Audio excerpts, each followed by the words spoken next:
कि शंकर जी पर दूध क्यों चढ़ता है, दही क्यों चढ़ता है, शहद क्यों चढ़ता है, हमारे यहाँ भगवान पर घृत क्यों चढ़ता है, शक्कर क्यों चढ़ती है, गुड़ क्यों चढ़ता है, काली तिल क्यों चढ़ती है, शमी पत्र क्यों चढ़ता है। दूसरे देश के लोग इन पुराणों पर सर्च कर रिसर्च कर वो निकालते जा रहे हैं, वो औषधियां बनाते जा रहे हैं, वो निर्माण करते जा रहे हैं, और हम केवल वहीं तक रह गए। इसलिए इस शिव महापुराण के माध्यम से प्रयास करा गया है कि शिव पुराण का एक एक शब्द आप तक पहुंचे कि शंकर को क्या चढ़ाने से क्या लाभ होता है, इसका भान आपको होना चाहिए, इसका स्मरण आपको होना चाहिए।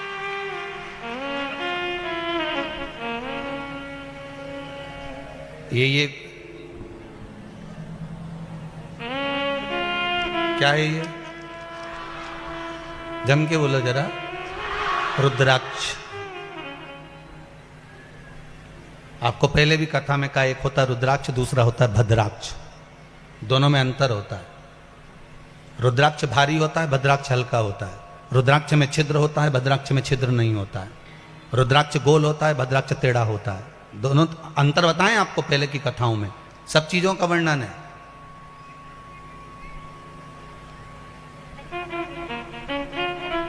अभी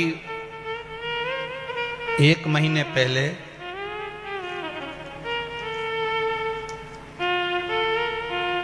बाबा रामदेव जी ने भी रिसर्च करवाया कि इस शिव महापुराण में, लिंग पुराण में, इन पुराणों में रुद्राक्ष का इतना महत्व है, तो आखिर रुद्राक्ष में से ऐसा क्या निकलता है कि रुद्राक्ष को पानी में गलाकर पानी पिया जाए तो अच्छी से अच्छी बीमारी भी ठीक हो जाती है।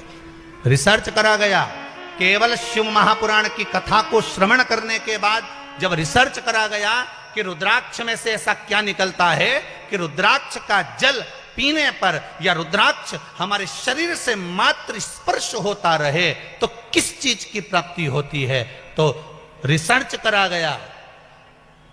और उस रिसर्च में उन्होंने बाद में जब खुलकर आकर टीवी के माध्यम से बताया तो कहा कि इस रुद्राक्ष में से एक तेल निकलता है, एक पदार्थ निकलता है। वो पदार्थ जब जल में मिलता है और उस जल को रोगीला व्यक्ति जब पीता है तो वो रोग से मुक्त होता चले जाता है। जब निकाला तब प्राप्त हुआ। शिव महापुराण में तो पहले से लिखा हुआ है कि रुद्राक्ष को धारण करो। क्यों? रुद्राक्ष की माला इस शरीर से जब तक घर्षण होती है, इस शरीर से रुद्राक्ष की माला लगती रहती है, इस शरीर से रुद्राक्ष की माला जब घर्षण होती रहती है। कई लोग कहते हैं कि उनके पास में कोई ऐसी विद्या है जिस विद्या के बल पर वो छू करते हैं और उनके कहने में लोग चलने लगते हैं। उनके पास ऐसी कोई विद्या है, उनके कहने पर दुनिया चलने लगती है। वो विद्या में कुछ भी नहीं है, केवल एक काम है। आप भी कई वर्षों तक 4 साल, 6 साल, 8 साल, 4 साल, 2 साल, 3 साल, 1 साल अपने गले में, हाथ में रुद्राक्ष की माला पहनकर देखो और उसका चमत्कार देखो कि वो कैसे सिद्ध होती है।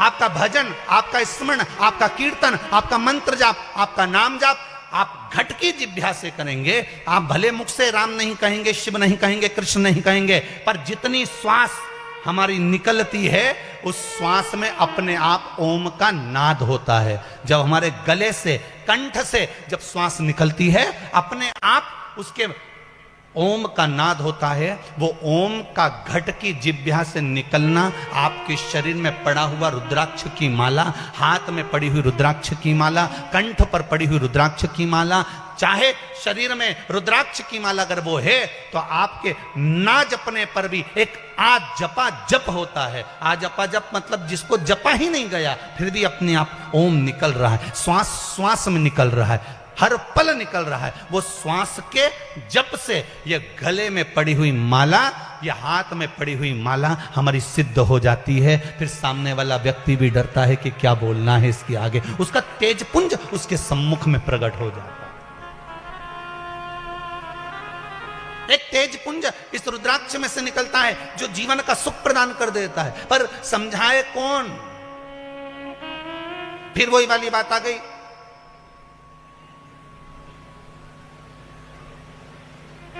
सुंदरता होगी तो लुच्चों की नजर होगी, धन होगा तो चोरों की नजर होगी। और गले में अगर रुद्राक्ष और तुलसी की माला होगी तो शिव की नजर होगी। वो नजर रखता है।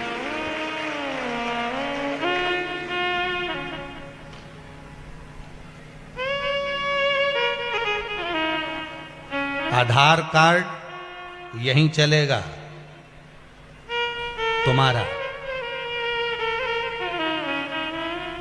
एटीएम भी, अरे बोलते तो जाओ, यहीं चलेगा। एक आधार कार्ड और एक एटीएम ऊपर का है।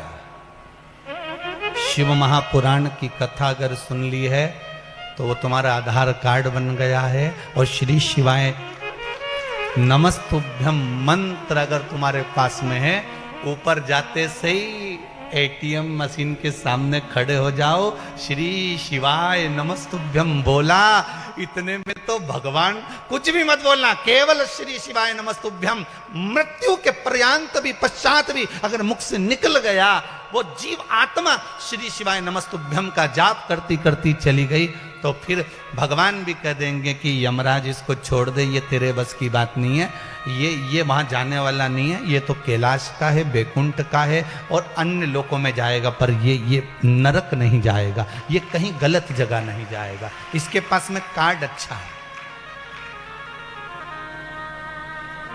इसके पास में कार्ड। शंभो शरणे मांगू दुख दया करी ने दर्शन आपो। महाराज, विमान शास्त्र में वर्णन किया गया, विमान शास्त्र शक्ति से उड़ता था, सतयुग में, त्रेता में उड़ता था मंत्र, द्वापर में उड़ता था मंत्र और तंत्र से, और कलयुग में अगर विमान उड़ता है तो केवल यंत्र से। कैसे उड़ रहा है? एक यंत्र के माध्यम से। हम भटकते हैं। विमान शास्त्र कर रहा है, इस पे रिसर्च चल रहा है अमेरिका में, विमान शास्त्र पर, कि ऐसा क्या था मंत्र में, ऐसा क्या था उन मंत्रों में कि विमान उड़ जाता था। देखे कि नहीं देखे आप लोगों ने? बोलो तो सही ईमानदारी से, देखे नहीं? वो भगवान राम भी आए थे पुष्पक विमान में बैठकर, तो ऐसे कैसे उड़ जाता था? तो कई लोगों के मन में आश्चर्य होता कि ये उड़ता कैसे होगा, तो उसी का रिसर्च चल रहा है कि आखिर इस मंत्रों में कितना बल होता होगा, उस मंत्र में कितनी प्रबलता होती होगी कि विमान उड़ जाता था।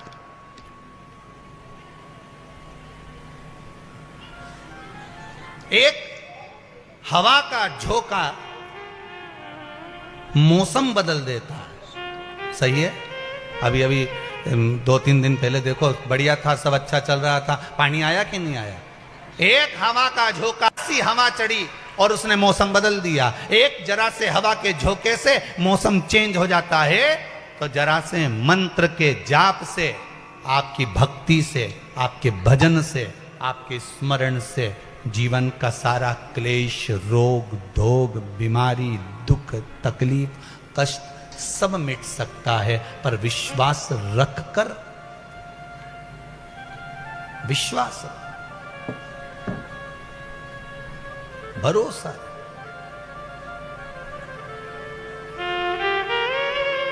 हमें दुनिया को दिखाकर कभी भजन नहीं करना भाई, बहुत याद रखना इस बात के लिए। आप लोगों से फिर बार बार निवेदन कर रहे हैं कि दुनिया को दिखाकर कभी भजन मत करो। आप तो अपने दिल से भगवान का भजन करो। जो सदगुरु ने दिया, जो परमात्मा ने प्रदान किया, उससे भजन करो। ऐसी रंगो गुरु देव चुनर मेरी, ऐसी रंगो गुरुदेव। राम लक्ष्मण भरत शत्रुघ्न हनुमत मेरी चुनर में। राम लक्ष्मण भरत शत्रुघ्न हनुमत मेरी सरयू जैसी लहरा पाड़े ऐसी रंगोरे गुरुदेव चुनर मेरी ऐसी रंगो गुरुदेव चुनर मेरी ऐसी रंगो गुरुदेव। महाराज जब जब सत्संग में जाओ, भजन में जाओ, कीर्तन में जाओ, भगवत स्मरण में जब जब पहुँचो, भगवान की भक्ति में जब जब पहुँचो, नाम जाप में जब जब पहुँचो, भगवान के स्मरण में जब जब पहुँचो, तब तब तुम्हारी चित्त वृत्ति में केवल एक बात होना चाहिए कि मैं जिसकी आराधना कर रही हूं वो मेरी पूरी बात सुन रहा।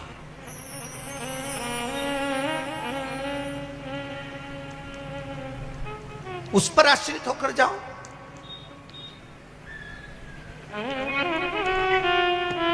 पर हमने एक बात ध्यान कर ली है, आज के जमाने में हर व्यक्ति ने एक बात सोच कर रखी है कि मेरे मेरे बेटा मुझे रख लेगा, मेरी बहू मुझे रख लेगी, मेरे माँ बाप हैं, मेरा ये है, मेरा वो है। हर एक व्यक्ति ने अपनी चित्तवृत्ति में उतार कर रखा है कि मेरा साथ वो देगा। पर आपके मुख से कभी नहीं निकलता कि मेरा साथ मेरा महादेव देगा। अगर महादेव पर विश्वास है तो भरोसा दृढ़ होना चाहिए।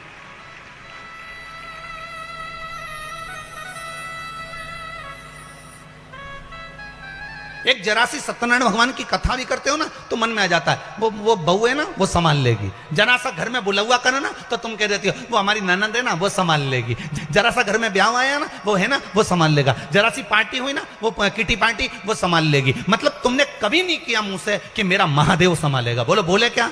ईमानदारी से बोलना कि महादेव संभालेगा, ये तुम्हारे मुंह से कभी नहीं निकलता। तुम्हारे मुख से निकलता तो एक ही बात निकलती, वो संभाल लेगी, वो ऐसा कर लेगी, वो ऐसा कर लेगा, वो ऐसा करेगा, वो ऐसा करेगा। पर आपके मुख से निकलना चाहिए कि अगर संभालेगा। आखिरी में भी तो यही होता है, जब व्यक्ति बीमार पड़ जाता है, कोई एक्सीडेंट हो जाता है, कोई तकलीफ हो जाती है, कोई घटना घट जाती है, हॉस्पिटल में जब भर्ती करा जाता है, डॉक्टर अपना काम कर रहा होता है, तुम सबको फोन लगाओ फोन जिसको लगा सकते हो कि साहब तुम डॉक्टर साहब से बोल दो, तो वो डॉक्टर से कह सकता है फोन लगाकर। पर डॉक्टर तो वही करेगा ना जितना उससे आता होगा, जितना उससे बनता होगा। और आखिरी में डॉक्टर भी फिर कह देता है कि भैया अब एक डॉक्टर और है, वो है देव अधिदेव महा। अंत में वही है, उसके भरोसे पर जीना, उसके सहारे पर जीना। फिर कोई दूसरा है ही नहीं। अब साधेगा तो वही साधेगा। आए ना आए प्रभु कुटुंब, आए ना आए प्रभु कुटुंब हमारा, अंत समय भोले आना, अंत समय भोले आना पड़ेगा। वचन दिया तो न पड़ेगा, अंत समय प्रभु आना पड़ेगा। कभी हमारे मुख से निकलना चाहिए कि मेरा शंकर बैठा हुआ है, मेरा शिव बैठा हुआ है, वो संभाल लेगा। अब वो बैठा है तो मुझे क्या चिंता? मैं किस बात की चिंता करूं अगर वो बैठा है तो?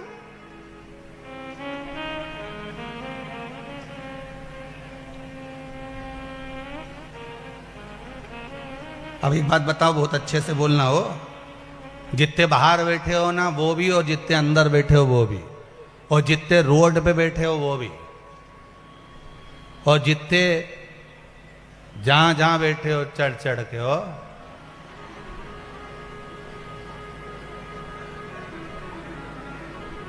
सब अच्छे से बोलना। एक बात,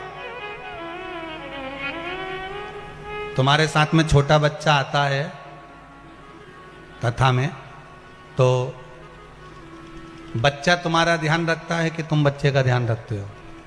जम के बोलो जरा। बच्चे का ध्यान माँ बाप रखते हैं कि बच्चा माँ बाप का ध्यान रखता है? माँ बाप बच्चे का ध्यान रखते हैं।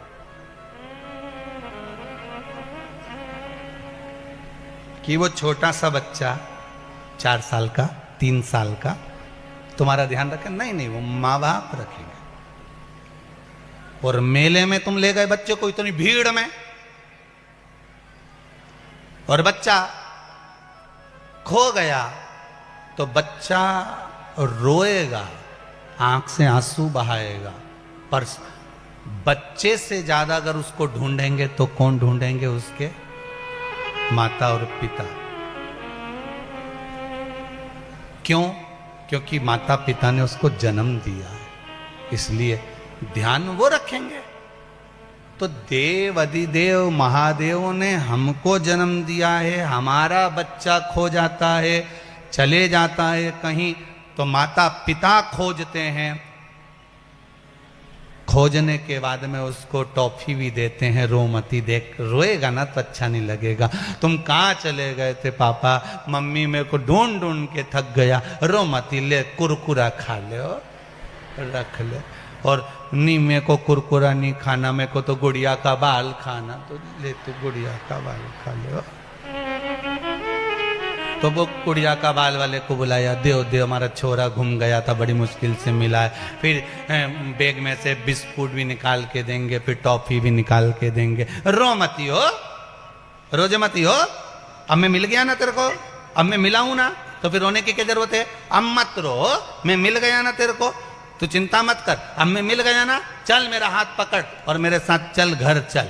अब देखो माँ बाप उसको घर ले गए, ढूंढ के ले गए। उसी तरह जैसे कि माता पिता अपने बच्चे को ढूंढते हैं, उसी तरह मेरे देव अधिदेव महादेव ने हमको जन्म दिया है, पृथ्वी पर भेजा है। अगर हम दुखी होंगे तो ढूंढेगा वो, तुम तो बस उसको पुकारते रहो, उसकी याद में आंसू बहाते रहो, उसको पुकारते रहो कि मेरे पिता कहाँ है, मेरा बाप, मेरा पिता, मेरी माँ, मेरा शिव, मेरी पार्वती कहाँ है। तुम उसको पुकार पुकार कर रो लो, आंखों से आंसू बहा लो कि मेरा शंकर मुझे साधेगा। बच्चे की तरह जिद करो कि मेरा पिता कहाँ है, मेरी मम्मी के पास जाना है, मेरे पिता के पास जाना है। और जब मेरे देव अधिदेव महादेव के लिए आप रोगे, आंख से आंसू निकलेगा, जब उसके लिए निकलेगा तो वो भी ढूंढ लेगा। और ढूंढ लिया तो जैसे उसको बिस्कुट दिया, गुड़िया का बाल दिया, उसको टॉफी दी, उसको आइसक्रीम दी, उसी तरह वो भी तुमको गाड़ी, बंगला,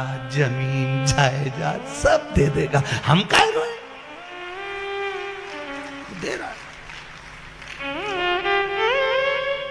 फिर क्यों चिंता करना अपने को? किससे लिए करना अपने को?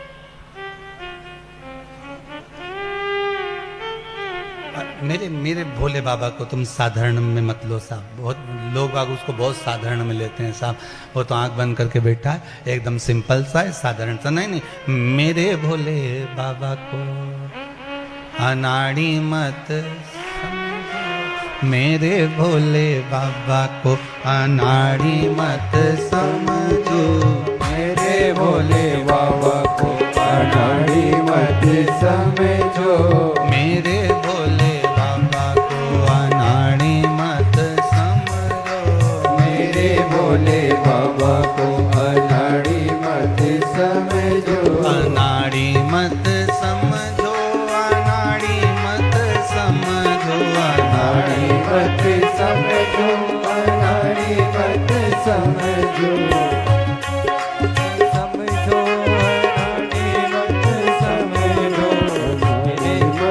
समझो, अनाड़ी मत समझो। ओ मेरे भोले बाबा को अनाड़ी मत समझो, मेरे भोले बाबा को अनाड़ी मत समझो।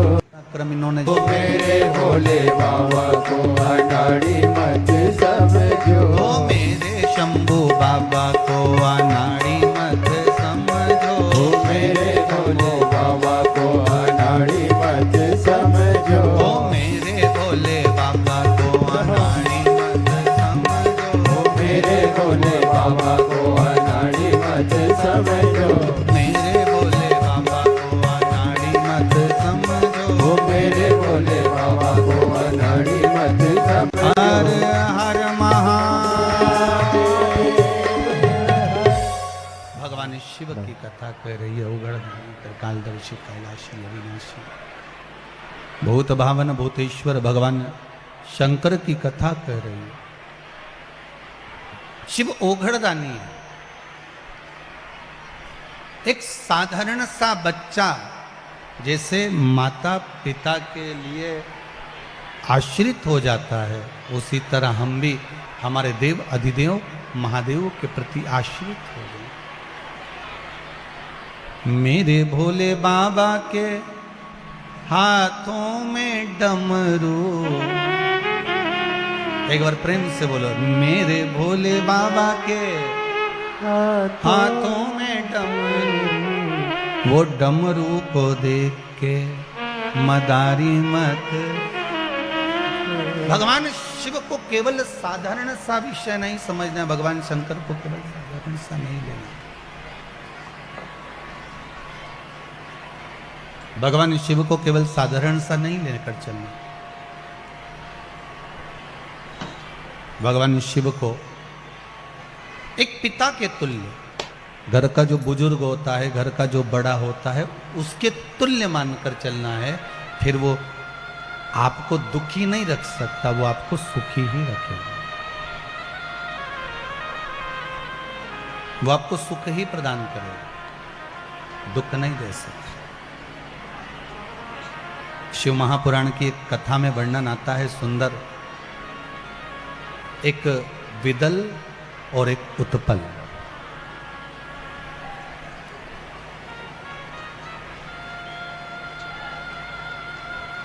विदल और उत्पल, ये दोनों बड़े उपद्रवी थे।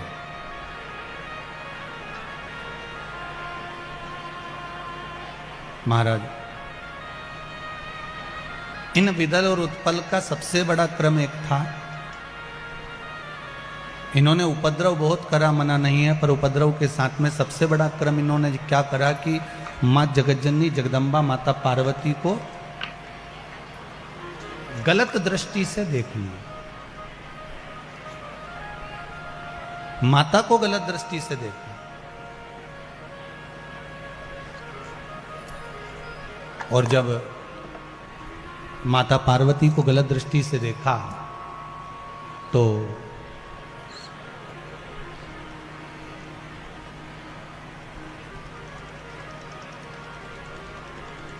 माता को तो क्रोध आया ही, स्वयं देवाधिदेव महादेव को भी क्रोध आया। On Facebook, Ronak's love for coffee got deeper.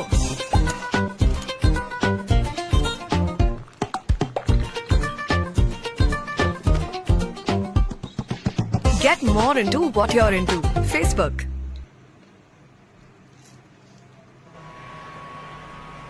एक बात बड़ी सुंदर शिव महापुराण में लिखी है, आप अगर उस पे धारण करें तो अच्छी बात है।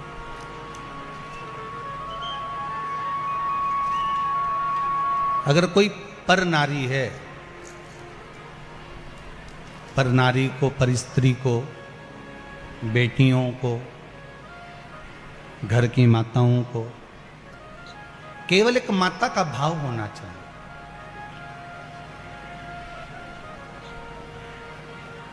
एक बात हमने शिव महापुराण की कथा में कुबेरेश्वर धाम से कही थी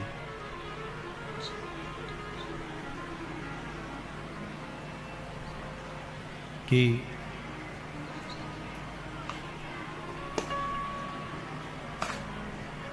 अगर आज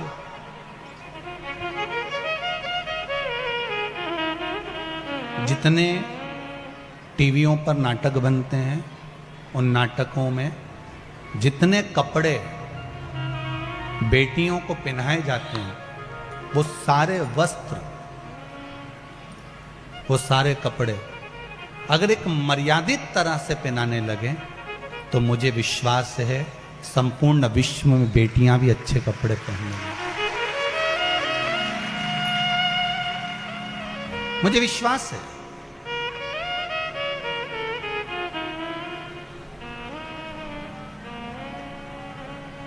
अगर अच्छे वस्त्र धारण कराने लगे, अच्छे वस्त्र पहनाने लगे, तो फिर राष्ट्र को संवरने में कोई देरी नहीं लगेगी।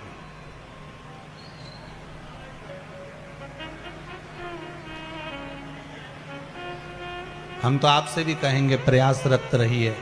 घर की बुजुर्ग माताएं अगर सिर पे पल्लू ले सकती हैं तो आपको लेने में क्या दिक्कत है?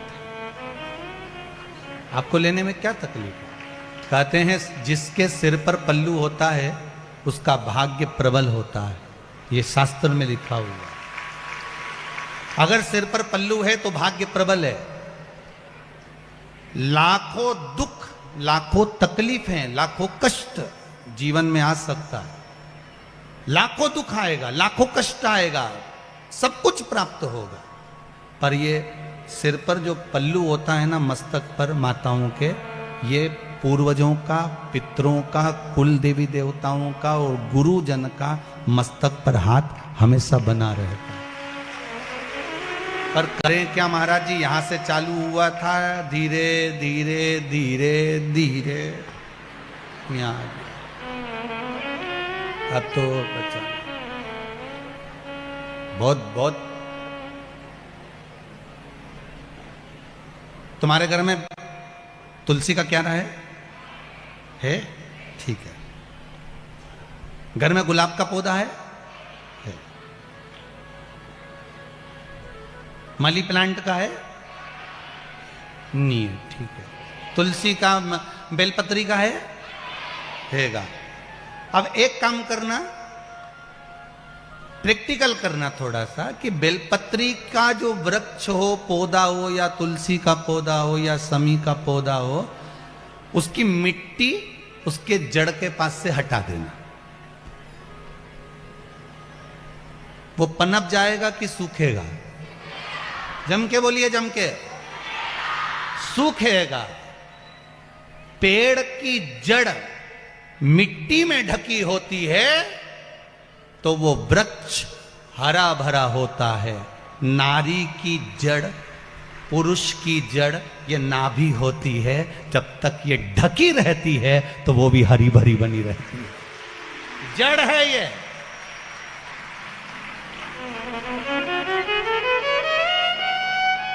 बोलो जरा, सही है कि गलत है? नहीं, कहीं अगर तुम्हें गलत लगे नहीं तो अगली बार इंदौर मत बुला जाओ, कोई बड़ी बात नहीं।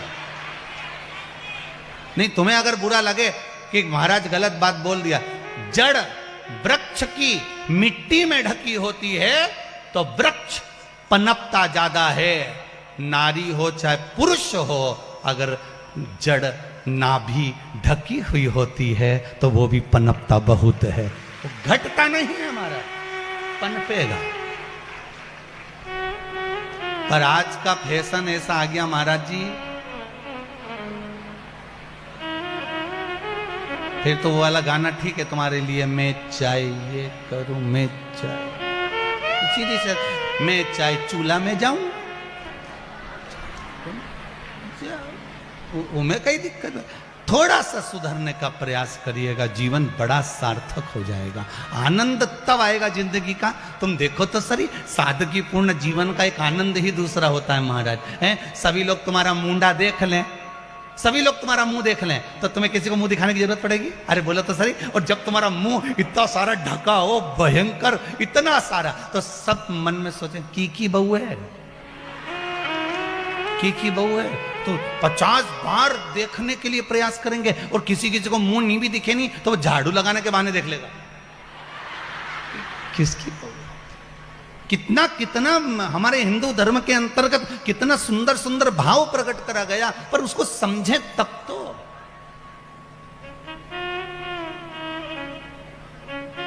हम उसको समझें तो। हम समझ नहीं पा रहे। शिव महापुराण की कथा में बिदल और उत्पल ने माता पार्वती जी को गलत दृष्टि से देख लिया। माता पार्वती को क्रोध आ गया। माता पार्वती ने कुंदुक उठाया, कुंदुक का प्रहार कर दिया। जैसे कुंदुक का प्रहार करा, तब प्रहार करते से बिदल और उत्पल तो शांत हो गए, मर गए, प्राण छूट गए, पर वो कुंदुक शिव जी के चरणों में जाकर लग गया। शिव जी का नाम कुंदकेश्वर महादेव हो गया। बोल कुंदकेश्वर महादेव की। हर हर महादेव। भगवान शिव का नाम कुंदकेश्वर पड़ गया। एक बात का हमेशा ध्यान रखिए, जब राह में चलते हुए, कोई कार्य को करते हुए, कोई आगे बढ़ते हुए, कोई बीच में अगर अटकल आ रही है, कुछ कार्य अटक गया है, तो कुंदकेश्वर महादेव का स्मरण करिए। कौन से महादेव का करना है? कुंदकेश्वर।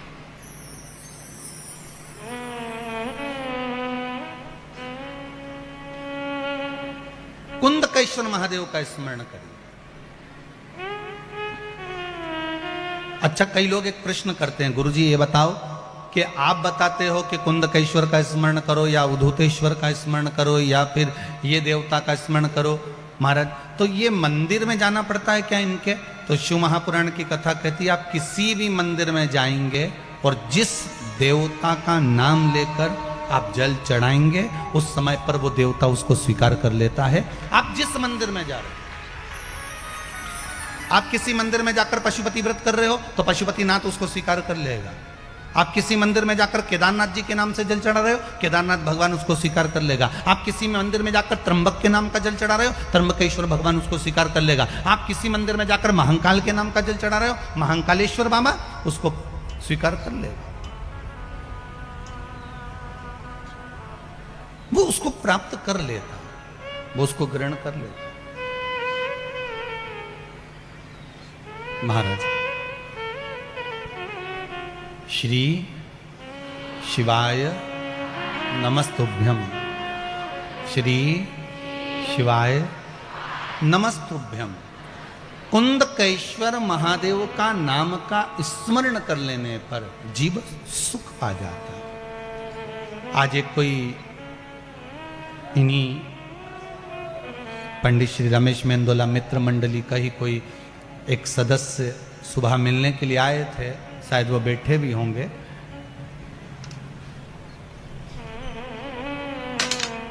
वो जांच की रिपोर्ट लेकर आए थे, उनकी कुछ परेशानियां थी। कहीं बैठे हो तो हाथ जरूर हिलाना भाई हो। तो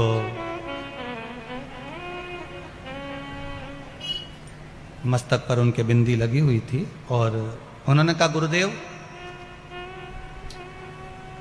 डॉक्टर ने इतनी सारी बीमारियां बता दी थी और बहुत घर के लोग टेंशन में आ गए थे, पर मेरे घर के माताजी ने कुछ उपाय भगवान शंकर के कुंदकेश्वर महादेव के करे और कहा 3-4 दिन से कथा सुन रहे हैं ना, और गुरुजी बोल रहे हैं कि 3 महीने में रिजल्ट आएगा। अगर मैंने दिल से शिव महापुराण की कथा सुनी है तो तू आज जांच करा क्या, सारी जांच भगवान शंकर के भरोसे पर आई।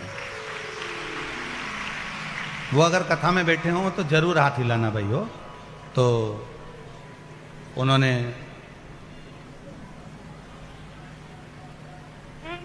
रिपोर्ट निकाली और उस रिपोर्ट को दिखाया कि गुरुजी ये सारी रिपोर्ट है।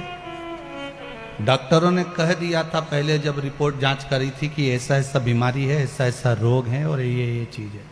और जैसे ही शिव महापुराण की कथा सुनने के बाद मेरी माता के कहने पर मैंने जांच कराई, सब रिपोर्ट अच्छी आ गई, कुछ भी उसमें प्रॉब्लम नहीं, कुछ भी नहीं।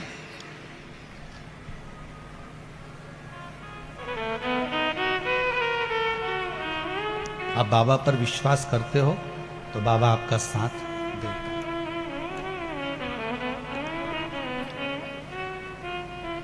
शिव कृपा करता है। ऐसा हो नहीं सकता कि शंकर कृपा ना करे अगर आपका विश्वास प्रबल है। जिस समय कहीं अटक रहे हो, बहुत हम तो यहां तक कहेंगे कि कोई बहुत बड़ी समस्या, बहुत बड़ी प्रॉब्लम सामने आकर खड़ी हो गई है, तो कुंदकेश्वर महादेव के नाम से 1 लोटा पानी, उसमें एक सफेद पुष्प डालकर शंकर को समर्पित कर दो, या सफेद फूल शिव जी को चढ़ा दीजिए और उस पानी को भगवान शंकर पर समर्पित कर दीजिए महाराज।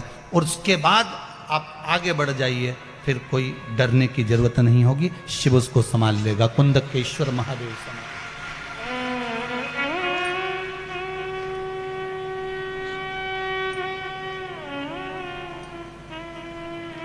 फिर वो देवाधिदेव महादेव उसको संभालेगा, उसके सिवाय कोई दूसरा संभाल भी नहीं सकता।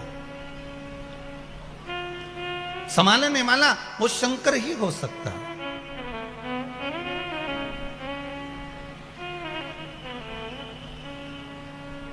बोलो कुंदकेश्वर महादेव।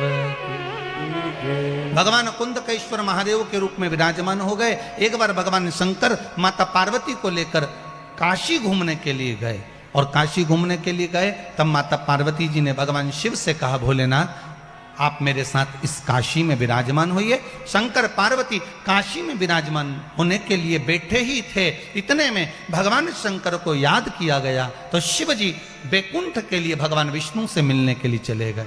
माता पार्वती के नैनों में जल भर गया, आप हमारे साथ आए हो, भ्रमण करने के लिए आए हो और आप हमें अकेला छोड़कर जा रहे हो। शंकर भगवान ने कहा चिंता मत कर पार्वती, सामने अशोक का वृक्ष है, इस अशोक के वृक्ष से जो तू मांगेगी तुझे प्राप्त हो जाएगा, तेरा एकांत समाप्त हो जाएगा।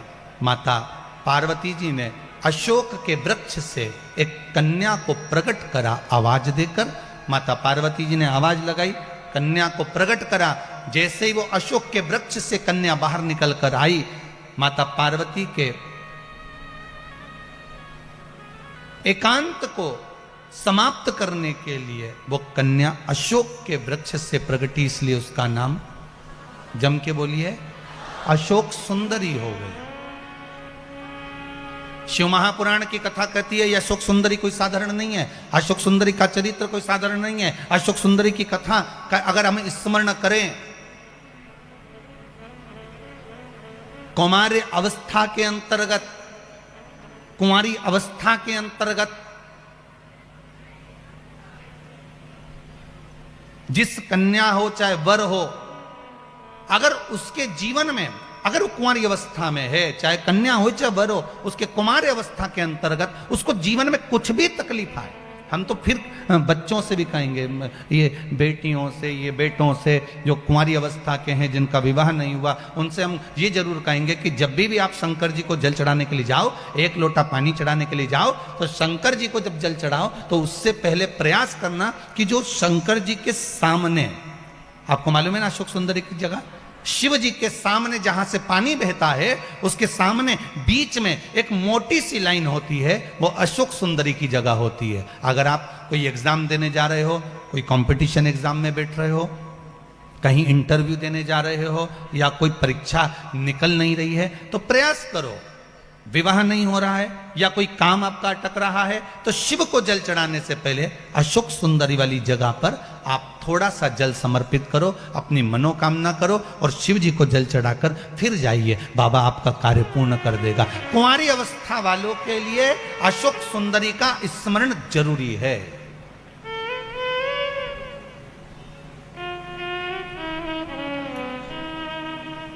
जाते हो आप लोग मंदिर? घर से जल ले जाते हो कि मंदिर का जल भर कर चढ़ा देते हो? जम के तो बोलो जरा, घर से पक्का? सही है, फिर तो फिर मतलब धीरे धीरे तुम सुधर गए, ये तो पक्का हो गया। पर होना चाहिए, या तो सुधर जाओ नहीं तो सिधर जाओ, सीधी सीधी बात हो, थोड़ा थोड़ा तो सुधरो रे। इतनी कथा हो रही है, इतनी कथा, इतनी कथा, इतनी कथा, जहां देखो कथा ही कथा, कथा ही कथा, तो कथा में से कुछ तो ग्रहण करो, नहीं तो मालूम पड़े यहां से सुनी, यहां से निकाल दी, बची कुची थी तो कपड़ा में से झटकार दी, घर पहुंचे, घर वालों ने पूछा क्या लेके आई, पूरी सब्जी, ये लो तुरंत। थोड़ा सा ग्रहण करिए अपने जीवन में, थोड़ा सा उतारने का प्रयास करिए अपने जीवन में, थोड़ा सा उतारने का प्रयास। महाराज शिव महापुराण की कथा कहती है, बिदल उत्पल को मारने के बाद माता पार्वती जी ने कन्या को प्रकट करा, जिसका नाम सुंदर, अशोक सुंदरी का उसका नाम दिया गया। अगले वर्णन आया है, एक दनु राजा के महाराज दो पुत्र थे, जिसका नाम था रंभ और करंभ। क्या नाम है? रंभ और करंभ। दोनों तपस्या करने के लिए गए, जल में बैठकर तपस्या कर रहे थे, जल में बैठकर तपस्या कर रहे थे। उसी समय पर एक मगर आ गया और मगर ने आकर करंभ को गया। रंभ बैठा, आंखों से जल बहाता रहा कि मेरा भाई मर गया, मेरा भाई चला गया। अब संतान नहीं है, हम दोनों भाई अगर तप करने गए थे तो संतान की प्राप्ति के लिए गए, तो संतान ही नहीं है, क्या करा जाए? तो रंभ ने अब जल में बैठकर तप नहीं करा, रंभ ने अब जो तप करा है, रंभ अब जो तप करने बैठा तो चारों तरफ अग्नि लगाकर रंभ तप करने बैठ गया। रंभ जब तप करने बैठा तो भगवान ब्रह्मदेव प्रकट हो गए। मांगो रंभ, क्या चाहिए? रंभ ने कहा महाराज जी हमारे घर में संतान नहीं, औलाद नहीं, हमारे घर में संतान नहीं है, औलाद नहीं है, कृपा करिए। ब्रह्मदेव ने कहा सुनो रंभ, तपस्या करने के बाद जब तुम उठकर जाओगे, जिसको भी प्रेम से देख लोगे, जिस पर भी तुम्हारी प्रेम से दृष्टि पड़ जाएगी, जिसको भी तुम स्नेह से देख लोगे, उसी से तुम्हारी औलाद हो जाएगी, उसी से तुम्हारी संतान हो जाएगी। रंभ उठकर तप कर कर जैसे ही निकल कर जा रहा था, सामने से एक महिष निकल कर जा रही थी, एक भैंस निकल कर जा रही थी, और रंभ ने उस भैंस को प्रेम से देख लिया। केवल एक महिष, एक भैंस निकल कर जा रही है और उसको रंभ प्रेम से देख लेते। रंभ ने जैसे ही उस भैंस को प्रेम से देखा, भैंस का गर्भ ठहर गया, क्योंकि वर था जिसको भी प्रेम से देखेगा उससे संतान प्रकट हो जाएगा, गर्भ ठहर गया। अब भैंस महिष जैसे ही अपने घर गई तो भैंस का जो पति था भैंसा, अब इसमें हंसने की कौन सी बात होगी, तो भैंस का पति भैंसा ही तो होगा।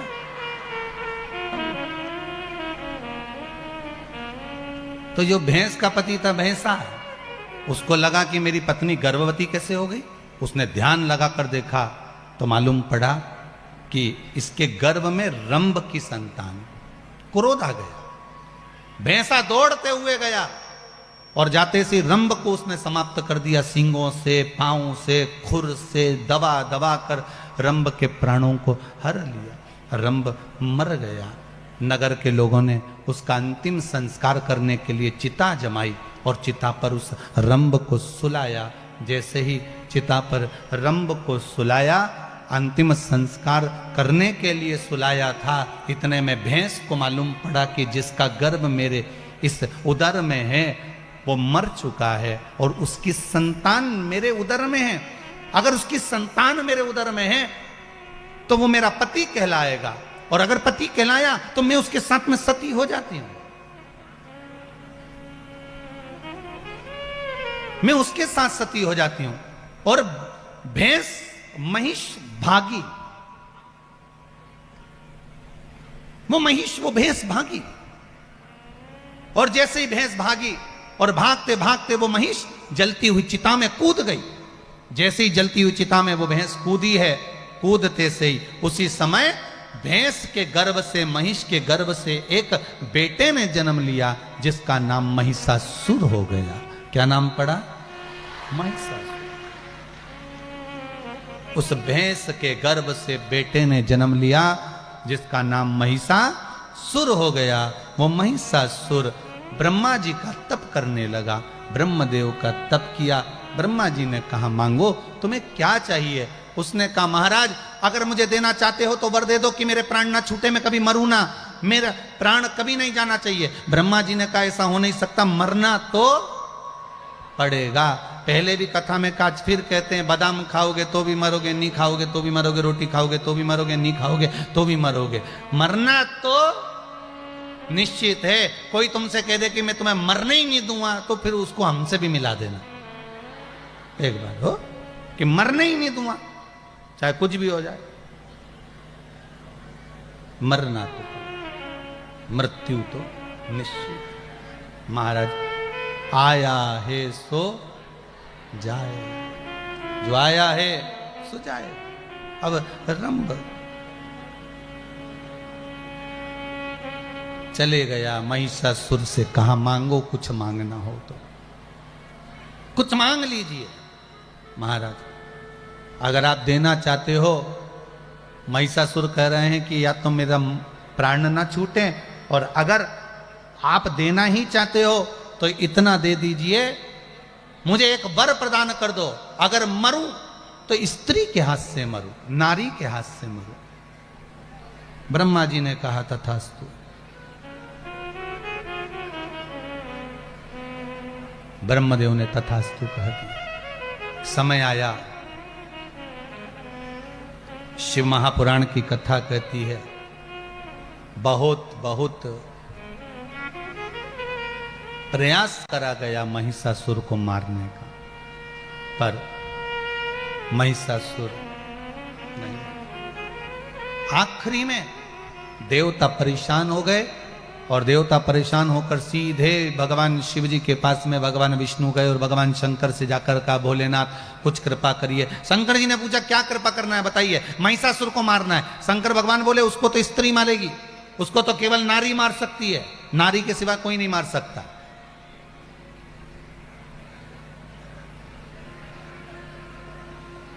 अच्छा, स्त्री में, नारी में क्या बल होता है, ये केवल इंदौर वालों को ज्ञात होना चाहिए कि मां अहिल्याबाई होलकर अकेली रहकर पूरे मालवा क्षेत्र पर राज्य करती थी एक तरफा।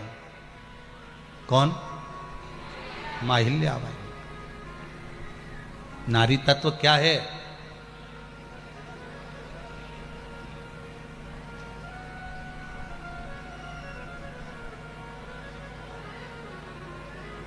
ईमानदारी की एक बात बताएं आपको, ये जो कई लोगों के चेन कट जाती है, मंगलसूत्र कट जाते हैं, सामान चोरी चले जाता है, अगर नारी सोच लेना और अपनी बाली पे आ जाए और दमदारी से अगर निपट ले तो किसी की सामर्थ्यता नहीं कि तुम्हारे गले पर कोई हाथ डाल दे। पर महाराज वो पटली जो डले नहीं, उसके बाहर दिखना भी तो, उसके बाद वो पिन मिन लगाए ना तो फिर वो एसी बढ़िया जोरदार, फिर अब वो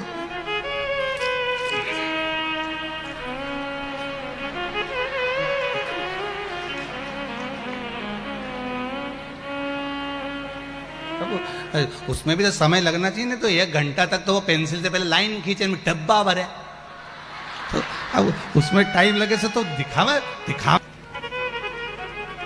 किसी अच्छे से अच्छे रिसर्च वाले से पूछ लेना कि मच्छर काटता है? नहीं, मच्छर की घरवाली काटती है।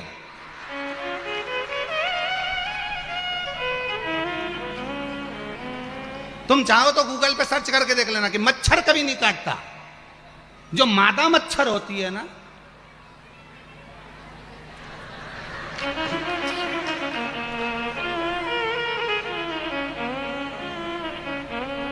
काटा उसने और दोष मच्छर पे। अब मच्छर ने क्या बिगाड़ा था? मच्छर तो बेचारा कुछ बिगाड़ ही नहीं सकता, वो तो भाई बोल। अब वो सब कुछ बात अपनी जगह पर है। देखो, तुम बिगाड़ोगे अगर कुछ बोलोगे, चालोगे, कुछ कहोगे, धरोगे। तुमने तो कह दिया, नाम किसका खराब हुआ? वो की लुगाई राम, तुरंत वो की पत्नी, तुरंत वो की बेटी, तुरंत बोलो सही है कि गलत है। काटा तो मच्छरिया ने था, मच्छर की घरवाली, और नाम मच्छर का खा। बहुत ध्यान देना है कथा पर, बहुत एक एक चीज का अगर स्मरण कर लोगे तो शायद जिंदगी संवर जाए आपकी। मुझे विश्वास है कि किसी की सामर्थ्यता नहीं जो भारत की भूमि पर रहने वाली नारी, स्त्री, भारत की भूमि पर जन्म लेने वाली बेटियों को कोई टच भी कर ले, यह किसी की सामर्थ्यता नहीं है। आप में वो बल भगवान ने देकर पैदा करा है, आप में वो सामर्थ्यता, आप में वो बल, आप में वो तेज मेरा भगवान देकर पैदा करता है कि कोई छू नहीं सकता। ये किसी की सामर्थ्यता नहीं हो सकती। गलती किसकी है? अपनी। गलती किसकी है? फिर से बोलो, अपनी, कोई दूसरे की गलती नहीं। गलती अपनी। शिव कथा कह रही, भगवान शंकर से कहा कि इस महिषासुर को मारना है। शंकर भगवान ने कहा तो इसको तो स्त्री मार सकती है, तो स्त्री मारे मना नहीं है, तो भगवान विष्णु से कहा काम करो लक्ष्मी जी को भेज दो, महिषासुर को मार देगी। पर भगवान नारायण ने कहा लक्ष्मी महिषासुर को नहीं मार सकती, कभी भी नहीं मार सकती, लक्ष्मी नहीं मारेगी महिषासुर को। फिर कौन मारेगा? तो कहा लक्ष्मी नहीं मार सकती। किसको बुलाया जाए? लक्ष्मी इसलिए नहीं मार सकती क्योंकि लक्ष्मी ने एक बार भगवान विष्णु को श्राप दे दिया था। जब लक्ष्मी श्रृंगार कर रही थी और भगवान विष्णु हंस दिए, लक्ष्मी को क्रोध आ गया, हे नारायण आप मुझे देखकर घोड़े जैसे हंसे हो, इसलिए आपका शीश कटेगा, घोड़े का मुख लगेगा। घोड़े का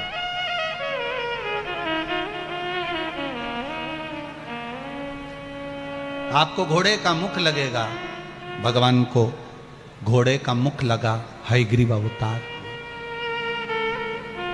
भगवान शिव ने कहा ब्रह्माणी से कह दो, ब्रह्माणी मार देगी। ब्रह्माणी भी नहीं मार सकती क्योंकि ब्रह्माणी ने ब्रह्मा को श्राप दिया।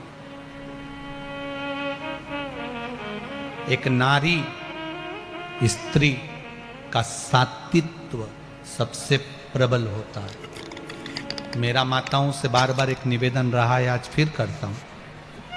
ये हाथों को जोड़कर करबद्ध निवेदन करता हूं, बार बार एक निवेदन पहले भी कर, आज फिर कर रहा हूं। प्रयास करिएगा, अपने घर में 2 रोटी अगर खाने की मिले तो उसमें सुख पाइएगा, पर किसी के सामने जाकर ये मत कहना कि मेरे पति के पास में खाने के लिए कुछ नहीं, मेरे घर में कुछ नहीं। 2 रोटी हो उसको प्रेम से खाना। सुख दुख जीवन में चलते रहते हैं। आता है कि नहीं आता जीवन में? हम अपनी कहें तो हमारे पिता भी तो चने का ठेला लगाते थे, और ये कथा बहुत पुरानी नहीं है भाई। कभी सीहोर में आना, आप लोगों के तो घर फिर भी बड़े होंगे, हमारा घर तो इतना बड़ा भी नहीं है। एक लक्ष्य जरूर लिया है कुबेरेश्वर महादेव का मंदिर बनाने का, गौशाला वृद्धाश्रम के निर्माण का, एक लक्ष्य जरूर है। कंकर संकर है वहां का, तो एक लक्ष्य जरूर बनाया है कि शिव मंदिर का निर्माण हो, और वो आप सब लोग जो दे रहे हो कर रहे हो उसमें बन जाएगा। बाबा बनाने वाला बैठा है, बनाने वाला शिव है, रहने वाला शिव है, सब शंकर को करना है, तो अपन तो निमित्त है, केवल